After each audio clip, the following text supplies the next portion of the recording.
As a mother I can say sir I'm very happy. చాలా మంచి చట్టం తీసుకొచ్చినారు, ధన్యవాదాలు. దాంతోపాటు there is something called as e cigarettes sir, which is a rage in students today.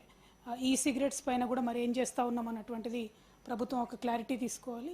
ఈ సిగరెట్స్తోని vaping అనేది బాగా అలవాటైంది. అది హుక్కా ప్లస్ వేపింగ్ కాంబినేషన్లో అంటే మనకు తెలియని కొత్త కొత్త ఇన్నోవేటివ్ టెక్నాలజీస్తో కూడా యువతను వల్ల వేసుకునేటటువంటి కార్యక్రమాలు చేస్తూ ఉన్నారు. కాబట్టి ఎట్లాగో హుక్కా బార్స్ నిషేధిస్తే వాటిని కూడా ఆ లిస్టులో ఇంక్లూడ్ చేయగలిగితే బాగుంటుందేమో అన్నటువంటిది ఒక హంబుల్ సజెషన్ సార్.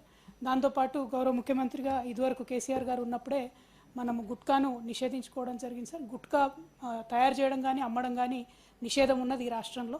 కాకపోతే పాన్ మసాలాల పేరుతో ఇతర రాష్ట్రాల్లోంచి దిగుమతి అయి అది అన్ని చోట్లకు కూడా వెళ్తూ ఉంటుంది. దాన్ని టైం టు టైం మనం చూస్తూ ఉన్నాం, కంట్రోల్ చేస్తున్నట్టు చెప్తూ ఉంటారు. కాకపోతే ప్రభుత్వం మారినప్పుడల్లా మళ్ళీ సిస్టమ్స్ అన్నీ కూడా ఒక్కసారి రీవాల్యుయేట్ చేసుకొని ఇంకా పకడ్బందీగా గుట్కా ఎక్కడ మన రాష్ట్రంలో అమ్మకుండా చూడాలనేటటువంటిది కూడా విజ్ఞప్తి చేస్తూ ఉన్నాం సార్. అన్ఫార్చునేట్లీ గంజాయి ఈరోజు మాత్రం తెలంగాణ గ్రామీణ ప్రాంతాల్లో కూడా చొరబడుతూ వస్తూ ఉన్నటువంటి దాఖలాలు కనబడుతూ ఉన్నాయి సార్.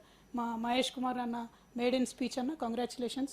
నిజామాబాద్ నుండి మీరు పెద్దల సభకు వచ్చినందుకు అభినందనలు తెలియజేస్తూ ఉన్నాం. మరి నిజామాబాద్ లాంటి బార్డర్ ఏరియాస్లో మహారాష్ట్ర నుంచి ఇన్ఫిల్ట్రేషన్ ఎక్కువ ఉండే ఏరియాస్లో కొద్దిగా పోలీసింగ్ స్పెసిఫిక్గా గంజాయి మీద చేయవలసిందిగా రిక్వెస్ట్ చేస్తూ ఉన్నాను సార్. బట్ ఓవరాల్గా మంచి చట్టం, ఇంత మంచి చట్టం తీసుకొచ్చినందుకు ప్రభుత్వానికి ప్రత్యేకంగా అభినందనలు తెలియజేస్తాం.